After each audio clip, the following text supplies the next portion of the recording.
Capítulo 11. Gênese espiritual. Princípio espiritual, união do princípio espiritual e da matéria, hipótese sobre a origem dos corpos humanos, encarnação dos espíritos, reencarnações, emigrações e imigrações dos espíritos, raça adâmica, doutrina dos anjos decaídos. Princípio espiritual. 1. A existência do princípio espiritual é um fato que não tem, por assim dizer, mais necessidade de demonstração que o princípio material. É, de alguma sorte, uma verdade axiomática. Afirma-se por seus efeitos, como a matéria por aqueles que lhe são próprios.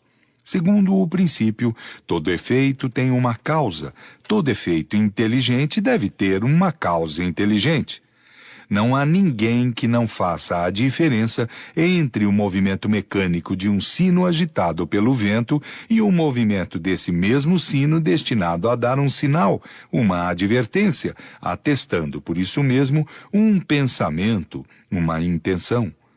Ora, como a ninguém pode vir a ideia de atribuir o pensamento à matéria do sino, disso se conclui que está movido por uma inteligência a qual serve de instrumento para se manifestar.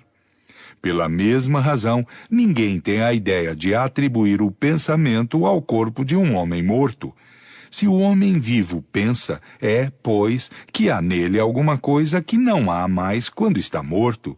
A diferença que existe entre ele e o sino é que a inteligência que faz mover este está fora dele, ao passo que a que faz o homem agir está nele mesmo. 2. O princípio espiritual é o corolário da existência de Deus. Sem esse princípio, Deus não teria razão de ser, porque não se poderia mais conceber a soberana inteligência reinando durante a eternidade, somente sobre a matéria bruta, que um monarca terrestre não reinando durante toda a sua vida, senão sobre pedras. Como não se pode admitir Deus sem os atributos essenciais da divindade, a justiça e a bondade, essas qualidades seriam inúteis se não devessem se exercer senão sobre a matéria. 3. Por outro lado, não se poderia conceber um Deus soberanamente justo e bom, criando seres inteligentes e sensíveis para destiná-los ao nada, depois de alguns dias de sofrimentos sem compensações, repassando sua visão dessa sucessão indefinida de seres que nascem sem o ter pedido, pensam um instante para não conhecerem senão a dor e se extingue para sempre depois de uma existência efêmera. Sem a sobrevivência do ser pensante, os sofrimentos da vida seriam, da parte de Deus, uma crueldade sem objetivo. Eis porque o materialismo e o ateísmo são os corolários um do outro. Negando a causa, não podem admitir o efeito. Negando o efeito, não podem admitir a causa. O materialismo, portanto, é consequente consigo mesmo, se não o é com a razão. 4. A ideia da perpetuidade do ser espiritual é inata no homem. Nele está no estado de intuição e de aspiração. Compreende que só aí está a compensação às misérias da vida. Por isso sempre houve, sempre haverá mais espiritualistas que materialistas e mais deístas do que ateus. A ideia intuitiva e ao poder do raciocínio, o Espiritismo vem acrescentar a sanção dos fatos, a prova material da existência do ser espiritual, de sua sobrevivência, de sua imortalidade e de sua individualidade. Ele precisa e define o que este pensamento tinha de vago e de abstrato. Mostra-nos o ser inteligente agindo fora da matéria, seja depois, seja durante a vida do corpo. 5. O princípio espiritual e o princípio vital são uma só e a mesma coisa? Partindo, como sempre, da observação dos fatos, diremos que se o princípio vital fosse inseparável do princípio inteligente, não haveria aí qualquer razão para confundi-los. Mas uma vez que se vêem seres que vivem e não pensam, como as plantas, corpos humanos serem ainda animados da vida orgânica, então que não existe nenhuma manifestação do pensamento, que se produzem no ser vivo movimentos vitais independentes de todo ato de vontade, que durante o sono a vida orgânica está em toda a sua atividade, ao passo que a vida intelectual não se manifesta por nenhum sinal exterior.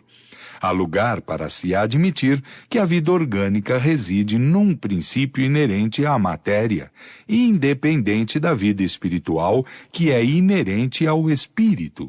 Desde então que a matéria tem uma vitalidade independente do espírito e que o espírito tem uma vitalidade independente da matéria, torna-se evidente que esta dupla vitalidade repousa sobre dois princípios diferentes. Capítulo 10, números 16 a 19. 6. O princípio espiritual teria sua fonte no elemento cósmico universal? Não seria senão uma transformação, um modo de existência desse elemento como a luz, a eletricidade, o calor, etc.? Se assim fosse, o princípio espiritual sofreria as vicissitudes da matéria. Extinguir-se-ia pela desagregação como princípio vital. O ser inteligente não teria senão uma existência momentânea como o corpo, e na morte reentraria no nada, ou, o que vem a ser o mesmo, no todo universal. Isto seria, numa palavra, a sanção das doutrinas materialistas. As propriedades sui generis que são reconhecidas no princípio espiritual provam que ele tem a sua existência própria, independente, uma vez que, se tivesse a sua origem na matéria, não teria essas propriedades. Uma vez que a inteligência e o pensamento não podem ser atributos da matéria, chega-se a essa conclusão remontando dos efeitos à causa, que o elemento material e o elemento espiritual são os dois princípios constitutivos do universo.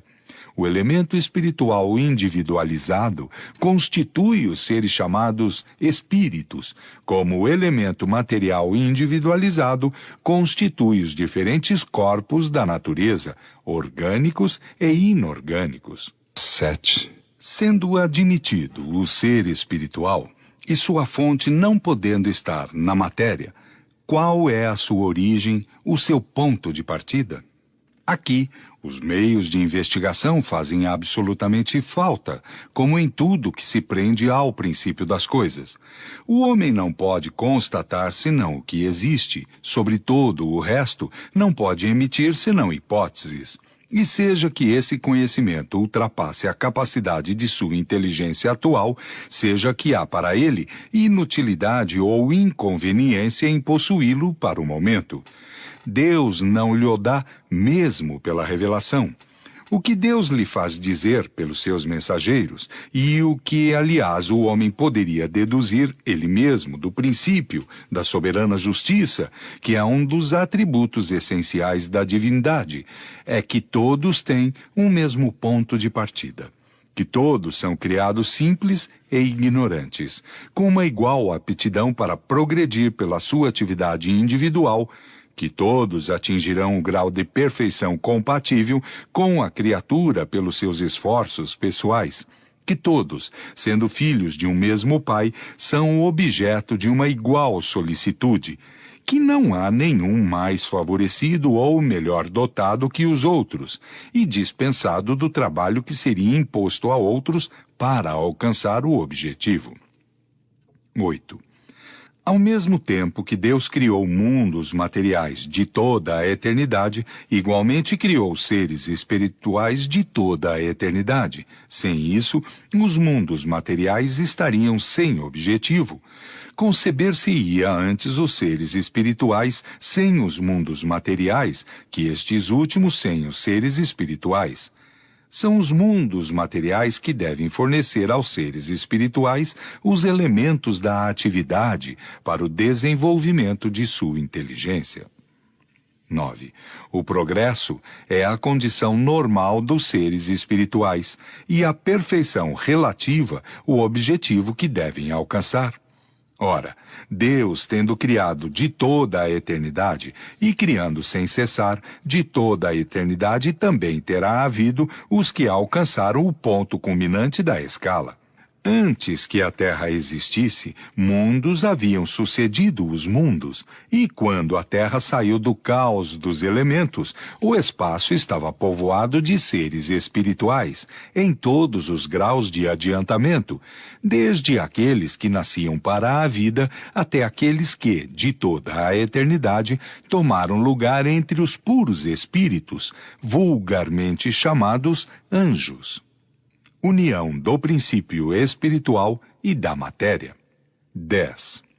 Devendo a matéria ser o objeto de trabalho do espírito para o desenvolvimento de suas faculdades, era necessário que pudesse atuar sobre ela, por isso veio habitá-la, como o lenhador habita a floresta.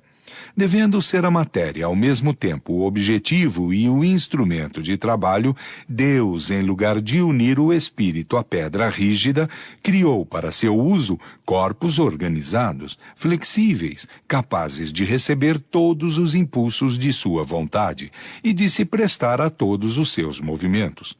O corpo é, pois, ao mesmo tempo, o envoltório e o instrumento do espírito, e à medida que este adquire novas aptidões, ele reveste um envoltório apropriado ao novo gênero de trabalho que deve realizar, como se dá a um obreiro ferramentas menos grosseiras à medida que ele seja capaz de fazer uma obra mais cuidadosa. 11.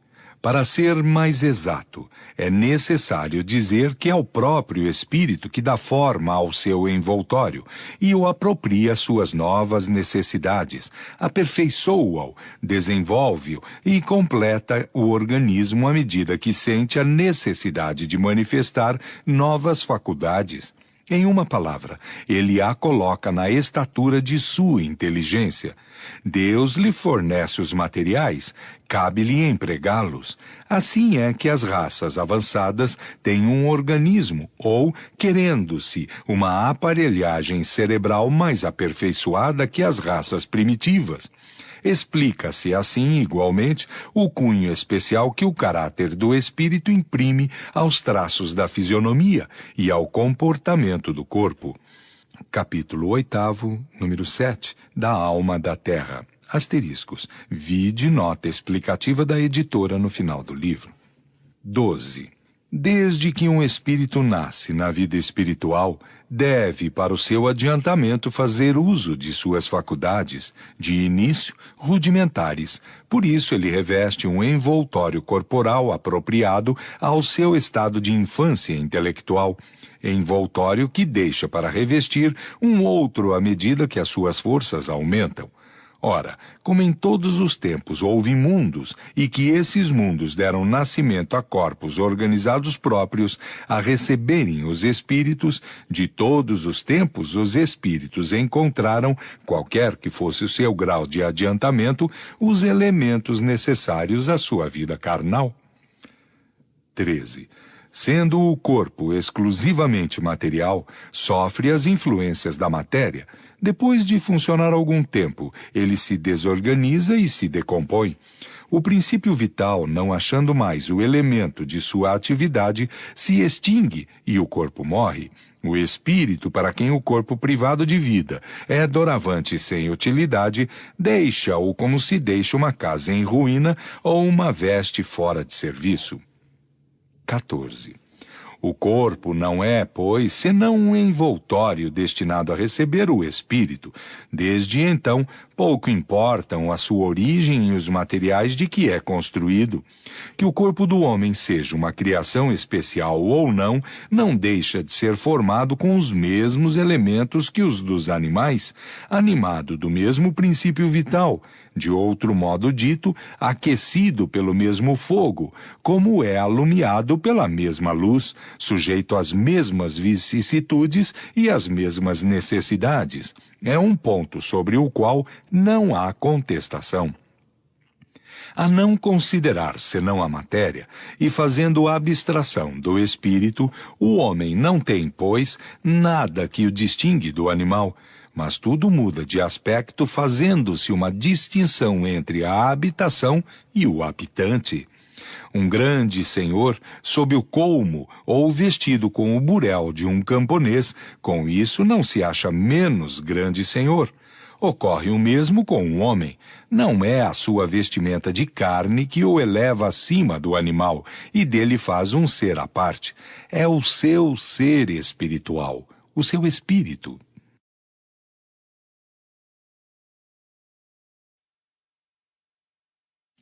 Hipótese sobre a origem dos corpos humanos. 15. Da semelhança de formas exteriores que existem entre o corpo do homem e o do macaco, certos fisiologistas concluíram que o primeiro não era senão uma transformação do segundo. Nisso não há nada de impossível, sem que, se assim o for, a dignidade do homem tenha algo a sofrer.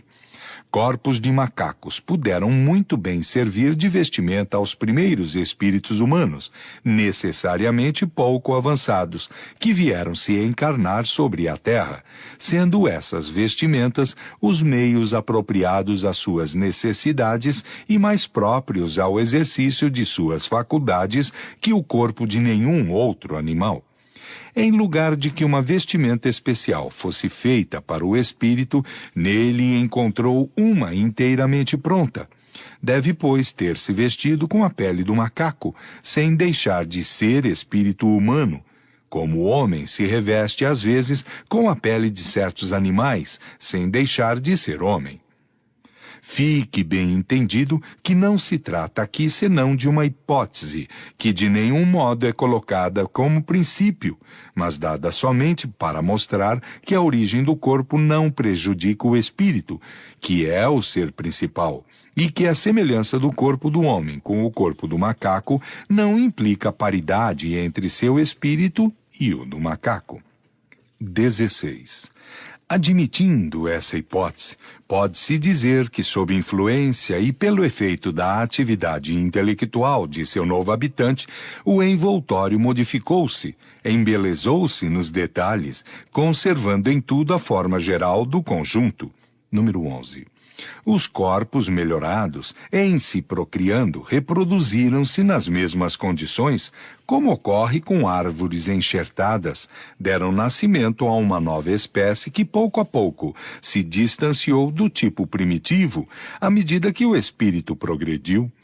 O espírito macaco, que não se exterminou, continuou a procriar corpos de macacos para seu uso, como o fruto da planta brava reproduz planta brava, e o espírito humano procriou corpos de homens variantes do primeiro molde em que se estabeleceu. A linhagem se bifurcou, ela produziu um descendente e esse descendente tornou-se linhagem.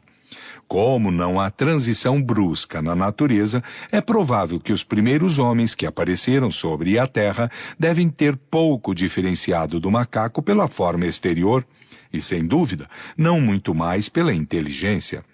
Há ainda em nossos dias selvagens que, pelo comprimento dos braços e dos pés e a conformação da cabeça, têm de tal modo o comportamento do macaco que não lhes falta senão serem peludos para completarem a semelhança. Encarnação dos espíritos. 17. O Espiritismo nos ensina de que maneira se opera a união do espírito e do corpo na encarnação.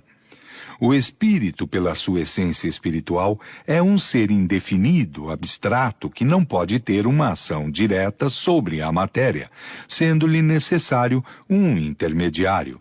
Esse intermediário está no envoltório fluídico que faz, de alguma sorte, parte integrante do espírito, envoltório semimaterial, quer dizer, tendo na matéria por sua origem e da espiritualidade por sua natureza etérea. Como toda matéria, ela é aurida no fluido cósmico universal, que sofre nessa circunstância uma modificação especial. Esse envoltório, designado sob o nome de perispírito de um ser abstrato faz um ser concreto, definido, perceptível pelo pensamento. Ele o torna apto para agir sobre a matéria tangível, do mesmo modo que todos os fluidos imponderáveis que são, como se sabe, os mais poderosos motores. O fluido perispiritual é, pois, o traço de união entre o espírito e a matéria.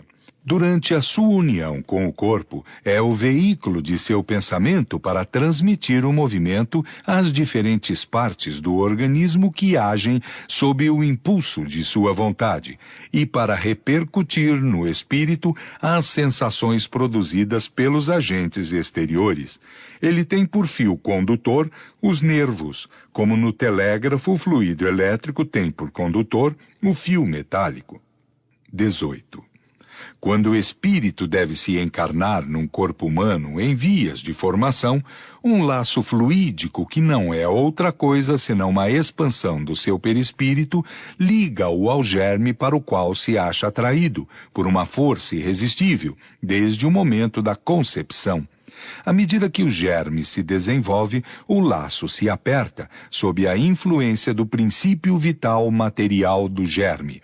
O perispírito, que possui certas propriedades da matéria, se une, molécula a molécula, com o corpo que se forma, de onde se pode dizer que o espírito, por intermédio de seu perispírito, toma, de alguma sorte, raiz nesse germe, como uma planta na terra. Quando o germe está inteiramente desenvolvido, a união é completa e, então, ele nasce para a vida exterior. Por um efeito contrário, essa união do perispírito e da matéria carnal, que se cumprira sob a influência do princípio vital do germe, quando esse princípio deixa de agir, em consequência da desorganização do corpo, a união, que era mantida por uma força atuante, cessa quando essa força deixa de agir. Então, o perispírito se desliga, molécula a molécula, como estava unido, e o espírito se entrega à sua liberdade. Assim, não é a partida do espírito que causa a morte do corpo, mas a morte do corpo que causa a partida do espírito. Desde o instante que se segue à morte, a integridade do espírito está inteira, que as suas faculdades adquirem mesmo uma penetração maior, ao passo que o princípio de vida está extinto no corpo. É a prova evidente de que o princípio vital e o princípio espiritual são duas coisas distintas. 19.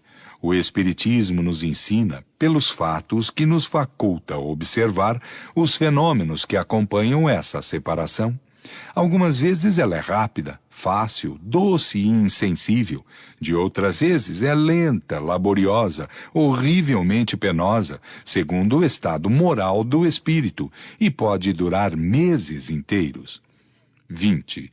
Um fenômeno particular, igualmente assinalado pela observação, acompanha sempre a encarnação do espírito. Desde que este é preso pelo laço fluídico que o liga ao germe, a perturbação se apodera dele. Essa perturbação cresce à medida que o laço se aperta, e nos últimos momentos o espírito perde toda a consciência de si mesmo, de sorte que ele nunca é testemunha consciente de seu nascimento. No momento em que a criança respira, o espírito começa a recobrar as suas faculdades, que se desenvolvem à medida que se formam e se consolidam os órgãos, que devem servir para a sua manifestação. 21. Mas ao mesmo tempo que o espírito recobra a consciência de si mesmo, ele perde a lembrança de seu passado, sem perder as faculdades, as qualidades e as aptidões adquiridas anteriormente, aptidões que estavam momentaneamente estacionadas em seu estado latente e que, em retornando à sua atividade, vão ajudá-lo a fazer mais e melhor do que o fazia precedentemente. Ele renasce, e o que se fez pelo seu trabalho anterior é, para ele, um novo ponto de partida, um novo degrau a subir. Aqui ainda se manifesta a bondade do Criador, porque a lembrança de um passado, frequentemente penoso ou humilhante, juntando-se às amarguras de sua nova existência, poderia perturbá-lo ou entravá-lo. Ele não se lembra senão daquilo que aprendeu, porque isso lhe é útil. Se algumas vezes conserva uma vaga intuição dos acontecimentos passados, é como a lembrança de um sonho fugidio. É, pois, um homem novo, por ancião que seja o seu espírito. Ele se apoia sobre novos hábitos com a ajuda dos que adquiriu. Quando ele entra na vida espiritual, o seu passado se desenrola aos seus olhos e julga se empregou bem ou mal o seu tempo. 22. Não há, pois, solução de continuidade na vida espiritual, apesar do esquecimento do passado. O espírito é, sempre ele, antes, durante a encarnação e depois dela. A encarnação não é senão uma fase especial de sua existência. Esse esquecimento não ocorre mesmo senão durante a vida exterior de relação. Durante o sono, o espírito, em parte desligado dos laços carnais, entregue à liberdade e à vida espiritual, lembra-se, sua visão espiritual não é mais tanto obscurecida pela matéria. 23. Tomando a humanidade em seu grau mais ínfimo da escala intelectual, entre os selvagens mais atrasados, pergunta-se se aí está o ponto de partida da alma humana. Segundo a opinião de alguns filósofos espiritualistas, o princípio inteligente, distinto do princípio material, se individualiza, se elabora, em passando pelos diversos graus da animalidade. É aí que a alma ensaia para a vida e desenvolve as suas primeiras faculdades pelo exercício. Seria, por assim dizer, o seu tempo de incubação. Chegada ao grau de desenvolvimento que comporta esse estado, ela recebe as faculdades especiais que constituem a alma humana. Haveria, assim, filiação espiritual do animal ao homem como a filiação corpórea. Esse sistema, fundado sobre a grande lei da unidade que preside a criação, responde, é necessário nisso convir, à justiça e à bondade do Criador. Ele dá um resultado, um objetivo, um destino aos animais que não mais são seres deserdados, mas que encontram no futuro que lhes está reservado uma compensação aos seus sofrimentos. O que constitui o homem espiritual não é a sua origem, mas os atributos especiais dos quais está dotado em sua entrada na humanidade. Atributos que o transformam e dele fazem um ser distinto, como o fruto saboroso é distinto da raiz amarga de onde saiu. Por ter passado pela fieira da animalidade, com isso o homem não seria menos homem, não seria mais animal como o fruto não é a raiz, como o sábio não é o feto informe pelo qual começou no mundo. Mas esse sistema levanta numerosas questões, das quais não é oportuno discutir aqui o pró e o contra, não mais que examinar as diferentes hipóteses que se fizeram a esse respeito, sem, pois, procurar a origem da alma e as fieiras pelas quais pôde passar, nós a tomamos em sua entrada na humanidade, no ponto em que, dotada do senso moral e do livre-arbítrio, ela começa a incorrer na responsabilidade de seus atos. 24. A obrigação para o espírito encarnado de prover a nutrição de seu corpo, sua segurança e seu bem-estar constrange-o a aplicar as suas faculdades na busca de exercê-las e desenvolvê-las. Sua união com a matéria é, pois, útil ao seu adiantamento. Eis porque a encarnação é uma necessidade. Por outro lado, pelo trabalho inteligente que realiza em seu proveito sobre a matéria, concorre para a transformação e o progresso material do globo em que habita. Assim é que, progredindo ele mesmo, colabora na obra do Criador, de que é agente inconsciente. 25. Mas a encarnação do espírito não é constante nem perpétua, não é senão transitória. Deixando um corpo, não retoma outro imediatamente. Durante um lapso de tempo mais ou menos considerável, vive da vida espiritual, que é a vida normal, de tal sorte que a soma do tempo passado nas diferentes encarnações é pouca coisa, comparada ao tempo que ele passa no estado de espírito livre. No intervalo dessas encarnações, o espírito progride igualmente, no sentido de que aproveita para o seu adiantamento os conhecimentos e a experiência adquiridos na vida corpórea. Ele examina o que fez em sua permanência terrestre, passa em revista o que aprendeu, reconhece suas faltas, organiza seus planos e toma as resoluções segundo as quais conta guiar-se numa nova existência, tratando de fazer o melhor. Assim é que cada existência é um passo adiante na vida do progresso, uma espécie de escola de aplicação.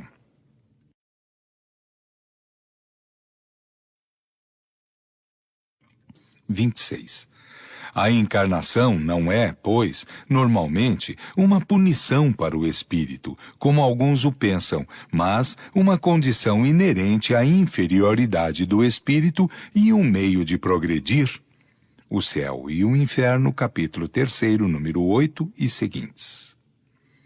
À medida que o espírito progride moralmente, ele se desmaterializa, quer dizer que, subtraindo-se à influência da matéria, depura-se, sua vida se espiritualiza, suas faculdades e suas percepções se estendem, sua felicidade está em razão do progresso realizado. Mas como age em virtude do seu livre-arbítrio, pode, por negligência ou má vontade, retardar o seu adiantamento, prolongar, por conseguinte, a duração de suas encarnações materiais, que se tornam então para ele uma punição, uma vez que, por sua falta, permaneceu nas classes inferiores, obrigado a recomeçar a mesma tarefa. Depende, pois, do espírito abreviar por seu trabalho e depuração de si mesmo a duração do período de encarnação. 27. O progresso material de um globo segue o progresso moral de seus habitantes. Ora, como a criação dos mundos e dos espíritos é incessante, que estes progridem mais ou menos rapidamente, em virtude de seu livre-arbítrio, disso resulta que há mundos mais ou menos antigos em diferentes graus de adiantamento físico e moral, onde a encarnação é mais ou menos material e onde, por conseguinte, o trabalho para os espíritos é mais ou menos rude. Sob esse ponto de vista, a Terra é um dos menos avançados, povoada de espíritos relativamente inferiores. A vida corpórea nela é mais penosa do que em outros, como ocorre com os mais atrasados, onde é ainda mais penosa que sobre a Terra, e para os quais a Terra seria relativamente um mundo feliz. 28. Quando os espíritos adquiriram sobre um mundo a soma do progresso que o estado desse mundo comporta, deixam-no para se encarnarem num outro mais avançado, onde adquirem novos conhecimentos, e assim por diante até que, não lhe sendo mais útil a encarnação num corpo material, vivem exclusivamente da vida espiritual, onde progridem ainda num outro sentido e por outros meios. Chegados ao ponto culminante do progresso, gozam da suprema felicidade. Admitidos nos conselhos do Todo-Poderoso, têm seu pensamento, tornam-se seus mensageiros, seus ministros diretos para os governos dos mundos, tendo sob suas ordens os espíritos em diferentes graus de adiantamento. Assim, todos os espíritos encarnados e desencarnados, em qualquer grau da hierarquia que pertençam, desde o menor ao maior, têm as suas atribuições no grande mecanismo do universo. Todos são úteis ao conjunto, ao mesmo tempo que são úteis a si mesmos. Aos menos avançados, como a de simples operários, incumbe uma tarefa material, de início inconsciente, depois gradativamente inteligente. Por toda parte, há atividade no mundo espiritual, em nenhuma parte há ociosidade inútil. A coletividade dos espíritos, de alguma sorte, é a alma do universo, é o elemento espiritual que age em tudo e por toda parte, sob o impulso do pensamento divino. Sem esse elemento, não há senão a matéria inerte, sem objetivo, sem inteligência, sem outro motor que as forças materiais que deixam uma multidão de problemas insolúveis pela ação do elemento espiritual individualizado. Tudo tem um objetivo, uma razão de ser, tudo se explica. Eis porque, sem a espiritualidade, tropeça-se com dificuldades insuperáveis. 29. Quando a Terra se encontrou nas condições climatéricas próprias à existência da espécie humana, os espíritos humanos nela se encarnaram. De onde vinham? Que esses espíritos foram criados nesse momento, que vieram todos formados da Terra, do espaço ou de outros mundos, a sua presença, depois de um tempo limitado, é um fato, uma vez que antes deles não havia senão animais.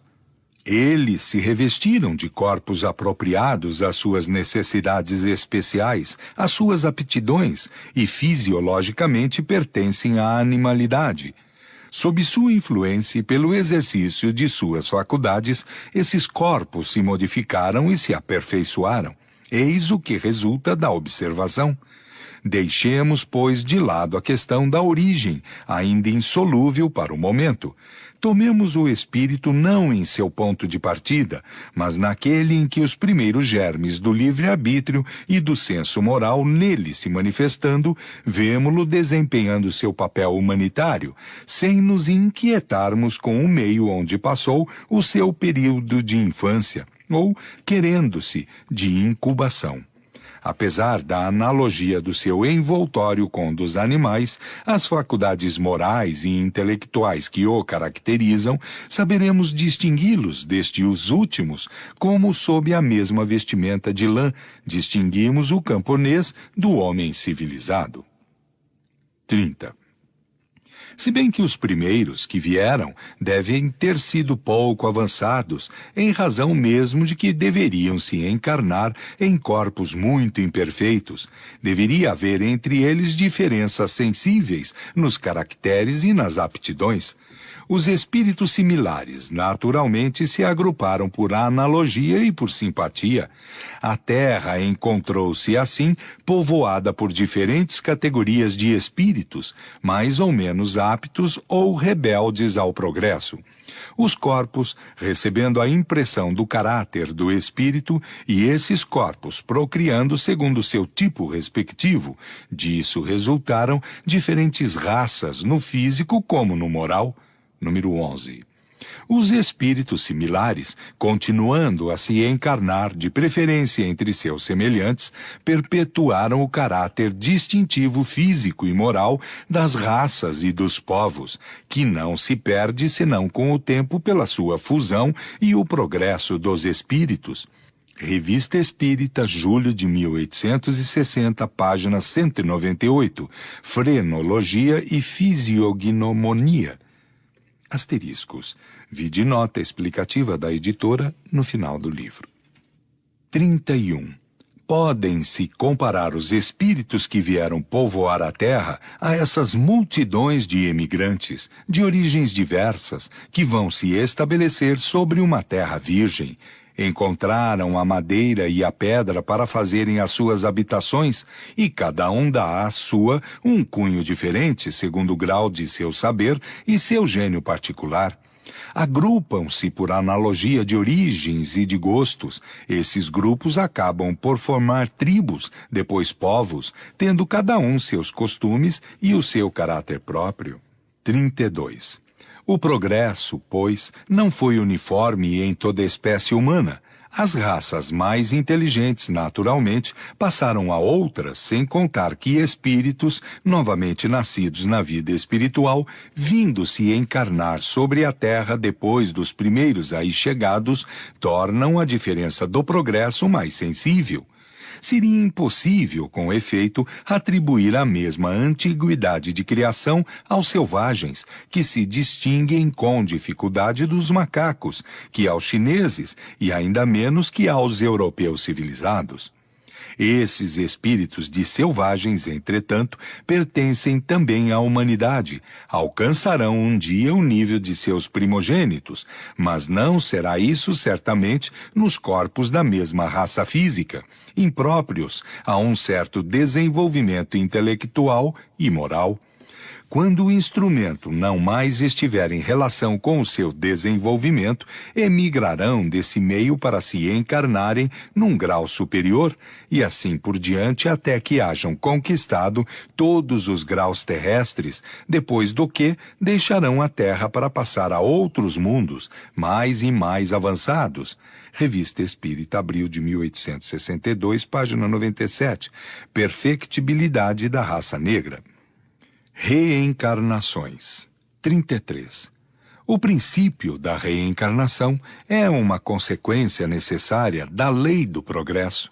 Sem a reencarnação, como explicar a diferença que existe entre o estado social atual e o dos tempos de barbárie? Se as almas são criadas ao mesmo tempo que o corpo, as que nascem hoje são também todas novas, tão primitivas como aquelas que viviam há 1000 anos. Acrescentemos que não haveria entre elas nenhuma conexão, nenhuma relação necessária, que seriam completamente independentes umas das outras. Por que, pois, as almas de hoje seriam melhor dotadas por Deus do que as suas predecessoras? Por que compreendem melhor? Por que têm instintos mais depurados, costumes mais doces? Por que têm intuição de certas coisas sem havê-las aprendido? Desafiamos a sair daí, a menos que se admita que Deus criou almas de diversas qualidades, segundo os tempos e os lugares, proposição inconciliável com a ideia de uma soberana justiça. Capítulo 2, número 19. Dizei, ao contrário, que as almas de hoje já viveram em tempos recuados, que puderam ser bárbaras como o seu século, mas que progrediram, que a cada nova existência elas trazem o que adquiriram em existências anteriores, que, consequentemente, as almas dos tempos civilizados são almas não criadas mais perfeitas, mas que se aperfeiçoaram elas mesmas com o tempo, e tereis a única explicação plausível da causa do progresso social. O Livro dos Espíritos, capítulos 4 e 5. 34. Algumas pessoas pensam que as diferentes existências da alma se cumprem de mundo a mundo e não sobre um mesmo globo, onde cada espírito não aparece senão uma única vez. Esta doutrina seria admissível se todos os habitantes da Terra estivessem no mesmo nível intelectual e moral. Não poderiam, então, progredir senão indo para um outro mundo, e a sua reencarnação sobre a Terra seria inútil. Ora, Deus não faz nada de inútil. Desde o instante em que ali se encontrem todos os graus de inteligência e de moralidade, desde a selvageria que o aproxima do animal até a mais avançada civilização, ela oferece um campo vasto de progresso. Perguntar-se-ia por que o selvagem seria obrigado a procurar alhures o grau acima dele quando o encontra ao seu lado, e assim, de passo em passo, por que o homem avançado não pudera fazer as suas primeiras etapas senão em mundos inferiores? Então que os análogos de todos esses mundos estão ao seu redor, que há diferentes graus de adiantamento, não somente de povo a povo, mas no mesmo povo e na mesma família. Se assim fora, Deus teria feito alguma coisa de inútil colocando lado a lado o ignorante e o sábio, a barbárie e a civilização, o bem e o mal, ao passo que é precisamente esse contato que faz os retardatários avançarem. Não há, pois, mais necessidade de que esses homens mudem de mundo em cada etapa, como não há para que algum estudante mudar de colégio em cada classe.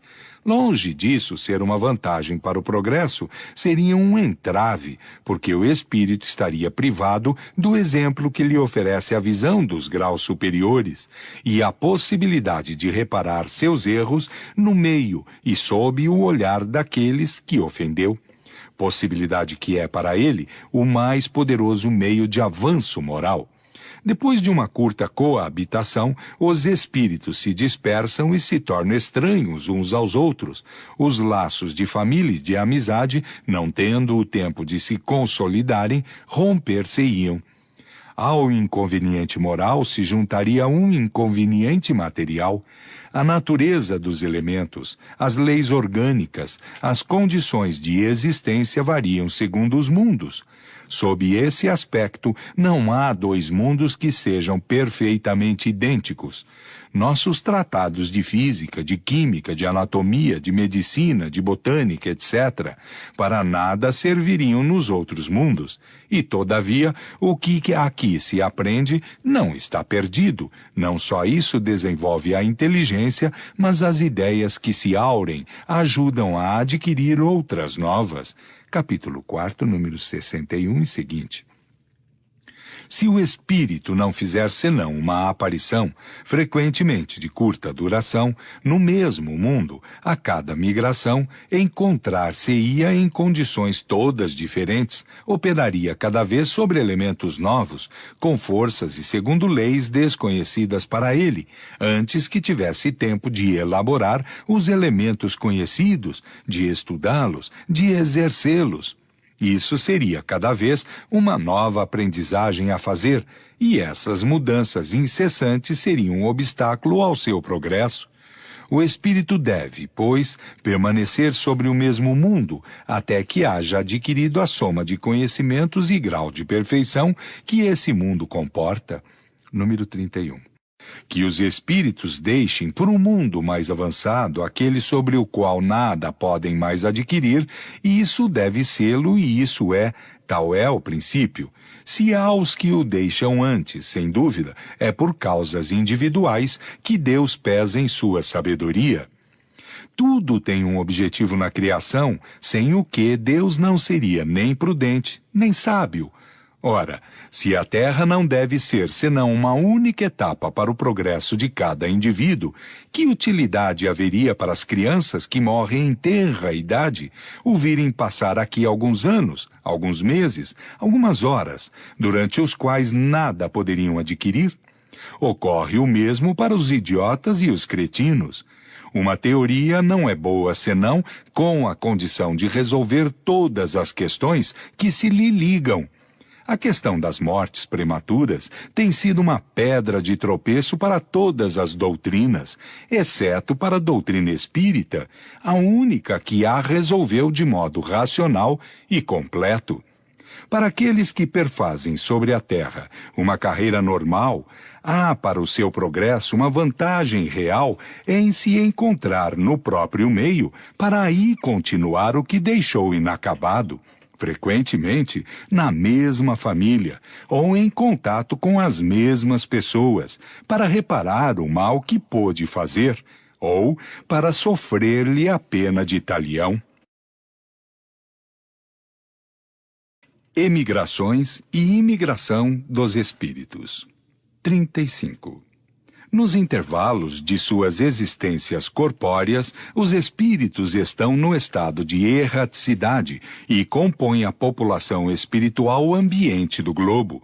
Para os mortos e os que nascem, essas duas populações se inclinam incessantemente uma para a outra. Há, pois, diariamente, emigrações do mundo corpóreo no mundo espiritual e imigrações do mundo espiritual no mundo corpóreo. É o estado normal. 36. Em certas épocas, reguladas pela sabedoria divina, essas emigrações e essas imigrações se operam em massas mais ou menos consideráveis, em consequência das grandes revoluções que fazem partir, ao mesmo tempo, quantidades inumeráveis, as quais são logo substituídas por quantidades equivalentes de encarnações. É necessário, portanto, considerar os flagelos e os cataclismas como ocasiões de chegadas e de partidas coletivas, de meios providenciais para renovar a população corpórea do globo, de retemperá-la com a introdução de novos elementos espirituais mais depurados. Se nessas catástrofes há a destruição de um grande número de corpos, não há senão envoltórios despedaçados, mas nenhum espírito perece, não fazem senão mudar de meio, em lugar de partir isoladamente, partem em número. Eis toda a diferença, porque partir por uma causa ou por outra não deixam de partir fatalmente cedo ou tarde. As renovações rápidas e quase instantâneas que se operam no elemento espiritual da população, em consequência de flagelos destruidores, aceleram o progresso social. Sem as emigrações e as imigrações que vêm, de tempos em tempos, dar-lhe um violento impulso, ele caminharia com uma extrema lentidão. É notável que todas as grandes calamidades que dizimam as populações são sempre seguidas de uma era de progresso na ordem física, intelectual e moral, e, por consequência, no estado social das nações nas quais se cumprem. É que tem por objetivo operar um remanejamento na população normal e ativa do globo. 37. Essa transfusão que se opera entre a população encarnada e a população desencarnada de um mesmo globo se opera igualmente entre os mundos, seja individualmente nas condições normais, seja por massas em circunstâncias especiais. Há, pois, emigrações e imigrações coletivas de um mundo para o outro. Disso resulta a introdução na população de um globo de elementos inteiramente novos. Novas raças de espíritos vêm se misturar às raças existentes, constituindo novas raças de homens. Ora, como os espíritos nunca perdem o que adquiriram, levam com eles a inteligência e a intuição dos conhecimentos que possuem. Imprimem, consequentemente, o seu caráter à raça corpórea que vem animar. Eles não têm necessidade para isso que seus novos corpos sejam criados especialmente para o seu uso. Uma vez que a espécie corpórea existe, encontra-se toda pronta para recebê-los. São, pois, simplesmente novos habitantes em chegando sobre a Terra. De início fazem parte de sua população espiritual, depois se encarnam como os outros. Raça adâmica. 38. Segundo o ensino dos espíritos, foi uma dessas grandes imigrações, ou querendo-se uma dessas colônias de espíritos vindos de uma outra esfera, que deram nascimento à raça simbolizada na pessoa de Adão, e por esta razão chamada raça adâmica. Quando ela chegou, a Terra estava povoada desde tempos imemoriais, como a América quando chegaram os europeus. A raça adâmica, mais avançada do que aquelas que a precederam sobre a Terra, era, com efeito, mais inteligente. Foi ela que levou todas as outras ao progresso.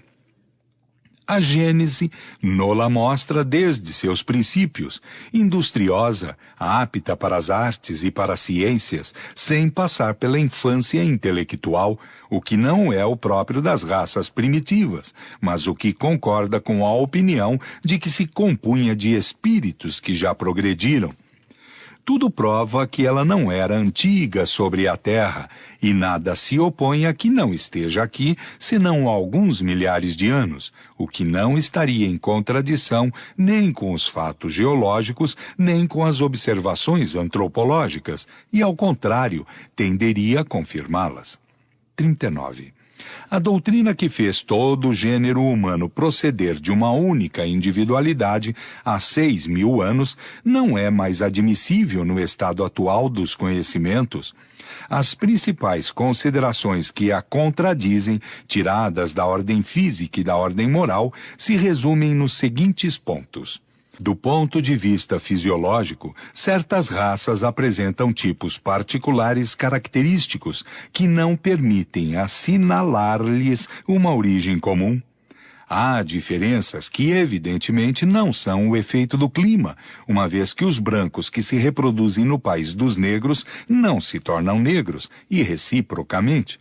O ardor do sol tosta e a morena epiderme, mas nunca transformou um branco em negro, achatou o nariz, mudou a forma dos traços da fisionomia, nem tornou encarapinhados e lanudos os cabelos longos e macios. Sabe-se hoje que a cor do negro provém de um tecido particular, subcutâneo, que se liga à espécie. É necessário, pois, considerar as raças negras, mongólicas, caucásicas, como tendo a sua origem própria e nascidas simultaneamente ou sucessivamente sobre diferentes partes do globo. Seu cruzamento produziu as raças mistas secundárias. Os caracteres fisiológicos das raças primitivas são um indício evidente de que elas provieram de tipos especiais. As mesmas considerações existem, pois, tanto para os homens como para os animais, quanto à pluralidade de estirpes. Capítulo 10, número 2 e seguintes. 40. Adão e seus descendentes são representados na Gênese como homens essencialmente inteligentes, uma vez que desde a segunda geração edificam as suas casas, cultivam a terra, trabalham os metais. Seus progressos nas artes e nas ciências foram rápidos e constantemente sustentados.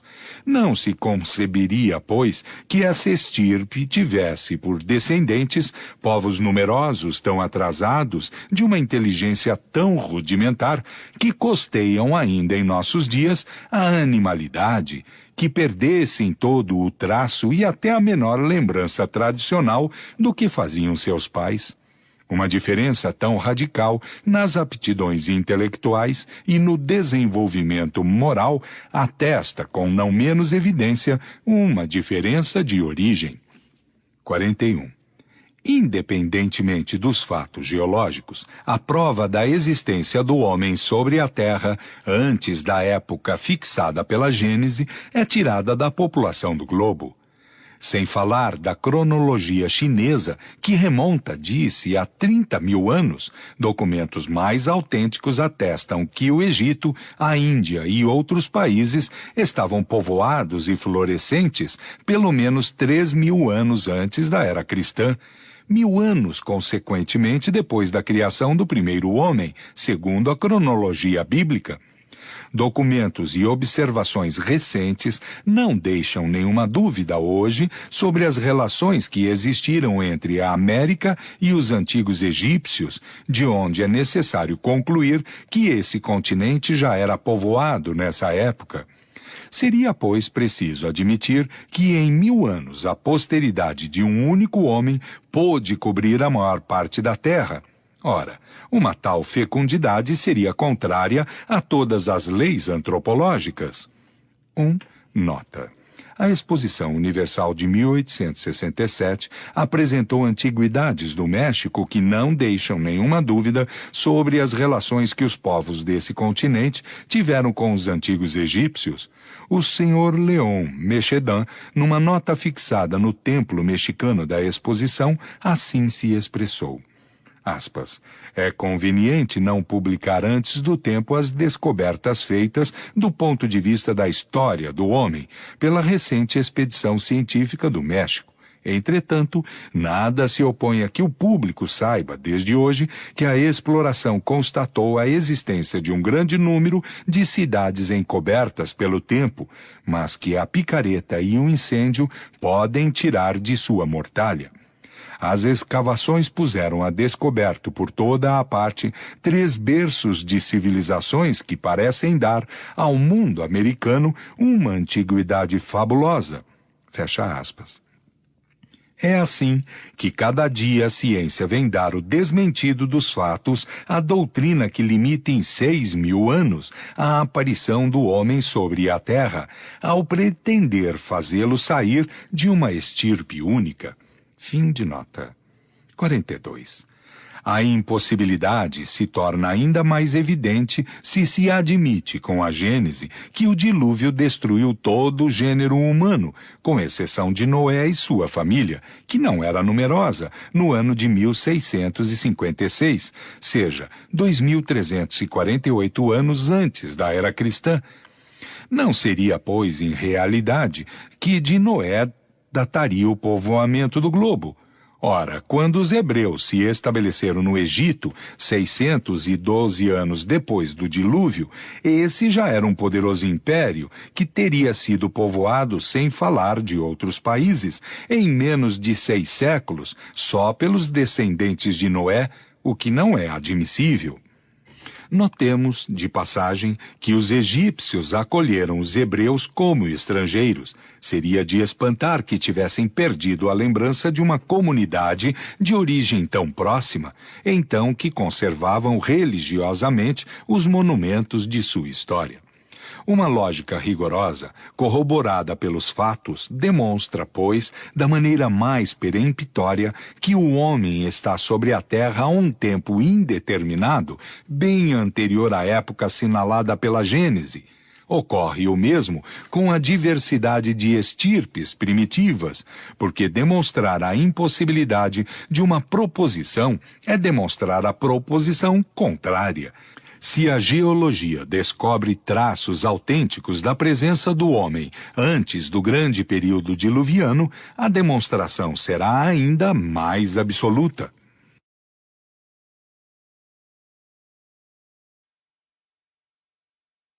Doutrina dos anjos decaídos e do paraíso perdido.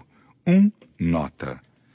Quando na revista de janeiro de 1862 publicamos um artigo sobre a interpretação da doutrina dos anjos decaídos, apresentamos essa teoria como uma hipótese, não tendo senão a autoridade de uma opinião pessoal controvertida, porque então nos faltavam elementos bastante completos para uma afirmação absoluta. Demo-la a título de ensaio, tendo em vista provocar-lhe o exame bem determinado a abandoná-la ou modificá-la se isso ocorresse. Hoje, essa teoria sofreu a prova do controle universal.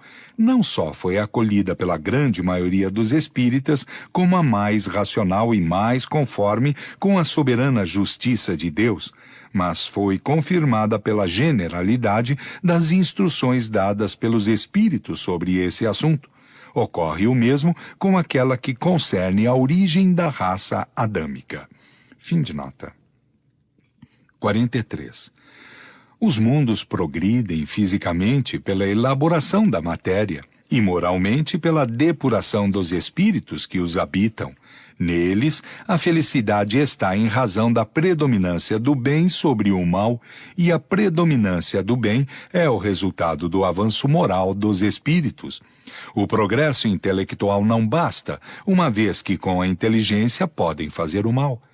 Então, pois, quando o mundo chega a um de seus períodos de transformação, que deve fazê-lo subir na hierarquia, mutações se operam na sua população encarnada e desencarnada. É então que ocorrem as grandes emigrações e imigrações, números 34 e 35. Aqueles que, apesar de sua inteligência e de seu saber, perseveram no mal em sua revolta contra Deus e suas leis, serão, doravante, um entrave para o progresso moral ulterior, uma causa permanente de perturbação para o repouso e a felicidade dos bons. Por isso, eles são excluídos e enviados para os mundos menos avançados. Ali, aplicarão a sua inteligência e a intuição dos conhecimentos adquiridos ao progresso daqueles entre os quais são chamados a viver, ao mesmo tempo que expiarão numa série de existências penosas e por um duro trabalho as suas faltas passadas e o seu endurecimento voluntário.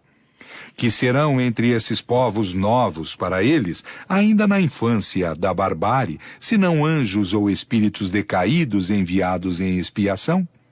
A terra da qual foram expulsos não é para eles um paraíso perdido?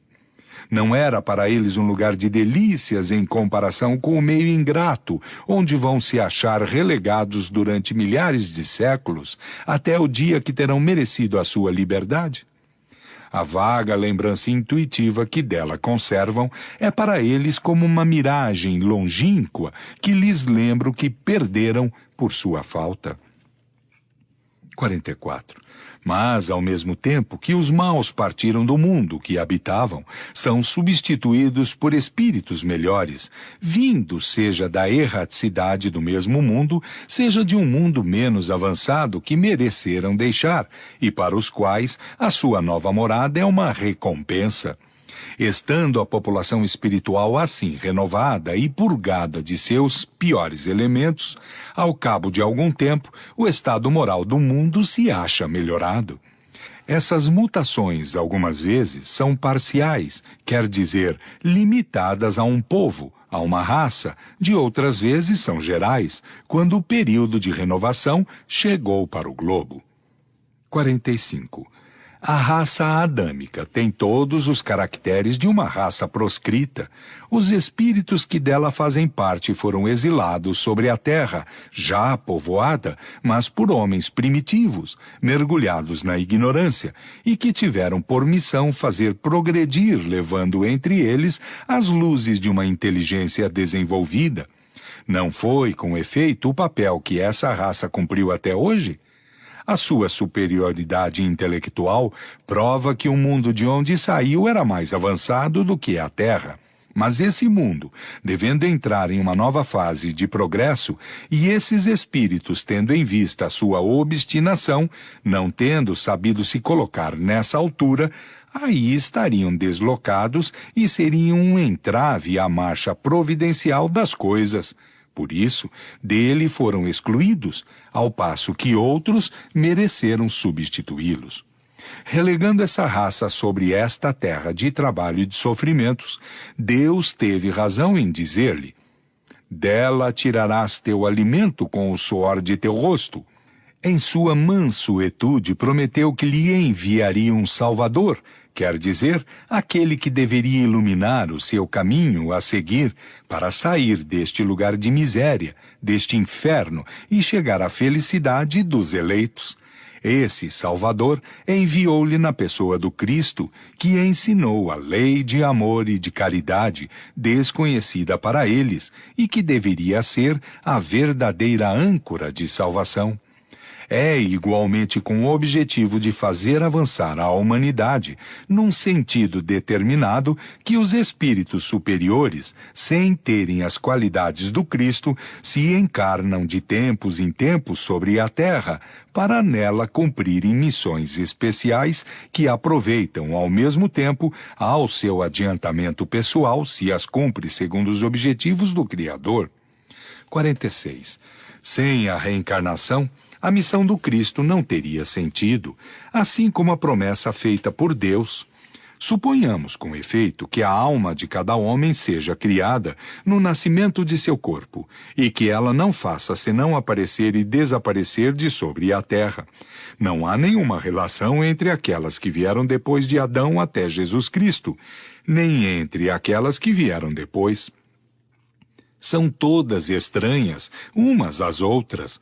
A promessa de um Salvador, feita por Deus, não poderia se aplicar aos descendentes de Adão, se as suas almas não estavam ainda criadas. Para que a missão do Cristo pudesse se ligar às palavras de Deus, seria necessário que elas pudessem se aplicar às mesmas almas. Se essas almas são novas, elas não podem estar maculadas pela falta do primeiro pai, que não é senão o pai carnal, e não o pai espiritual. De outro modo, Deus teria criado almas manchadas por uma falta que não poderia influenciar sobre elas, uma vez que não existiam. A doutrina vulgar do pecado original implica, pois, a necessidade de uma relação entre as almas do tempo do Cristo e as do tempo de Adão, e, por conseguinte, a reencarnação. Dizei que todas essas almas faziam parte da colônia de espíritos exilados sobre a terra no tempo de Adão e que estavam manchadas por vícios que as fizeram excluir de um mundo melhor. e tereis a única interpretação racional do pecado original, pecado próprio a cada indivíduo, e não o resultado da responsabilidade da falta de um outro que nunca conheceu. Dizei que essas almas ou espíritos renascem diversas vezes sobre a terra, na vida corpórea, para progredirem e se depurarem, que o Cristo veio esclarecer essas mesmas almas, não só por suas vidas passadas, mas para suas vidas ulteriores, e somente então dareis à sua missão um objetivo real e sério, aceitável pela razão. 47. Um exemplo familiar evidente pela sua analogia fará compreender melhor ainda os princípios que acabam de ser expostos. No dia 24 de maio de 1861, a fragata Ifigênia conduz para Nova Caledônia uma companhia disciplinar composta de 291 homens. O comandante da colônia lhes dirigiu à sua chegada uma ordem do dia assim concebida. Aspas. Colocando o pé nesta terra longínqua, já compreendestes o papel que vos estava reservado. A exemplo de nossos bravos soldados da Marinha, servindo sob os vossos olhos, nos ajudareis a levar com glória no meio das tribos selvagens da Nova Caledônia o brilho da civilização. Não está aí uma nobre e bela missão, eu vos pergunto? Vós a cumprireis dignamente. Escutai a voz e os conselhos de vossos chefes. Eu estou no seu comando, que as minhas palavras sejam bem entendidas. A escolha do vosso comandante, de vossos oficiais, de vossos suboficiais e cabos é uma garantia segura de todos os esforços que serão tentados para fazer de vós excelentes soldados. Digo mais, para vos levar à altura de bons cidadãos e vos transformar em colonos honrados, se o desejardes. A vossa disciplina é severa, ela assim deve ser. Colocada em nossas mãos, ela será firme e inflexível, sabei-o bem, como também justa e paternal, saberá distinguir o erro do vício e da degradação. Fecha aspas. Eis, pois, homens expulsos por sua má conduta de um país civilizado e enviados por punição junto a um povo bárbaro, que lhes disse o chefe: infringistes as leis de vosso país, fostes ali uma causa de perturbação e de escândalo, e fostes expulsos. Enviam-vos para aqui, mas aqui podeis resgatar o vosso passado. Podeis, pelo trabalho, vos criar uma posição honrosa e tornar-vos cidadãos honestos. Tendes aqui uma bela missão a cumprir, a de levar a civilização a essas tribos selvagens. A disciplina será severa, mas justa, e saberemos distinguir aqueles que se conduzirem bem. A vossa sorte está em vossas mãos, podereis melhorá-las se o desejardes, porque tendes o vosso livre-arbítrio. Para esses homens, relegados ao seio da selvageria, a Mãe Pátria não é um paraíso perdido pela sua falta e pela sua rebelião. A lei? Nessa terra longínqua, não são anjos decaídos? A linguagem do chefe não é a que Deus fez os espíritos exilados ouvirem sobre a terra? Desobedecestes às minhas leis. Foi por isso que vos expulsei do mundo em que poderíeis viver feliz e em paz. Aqui sereis condenados ao trabalho, mas podereis, pela vossa boa conduta, merecer o vosso perdão e reconquistar a pátria, que perdestes por vossa falta. Quer dizer, o céu? 48.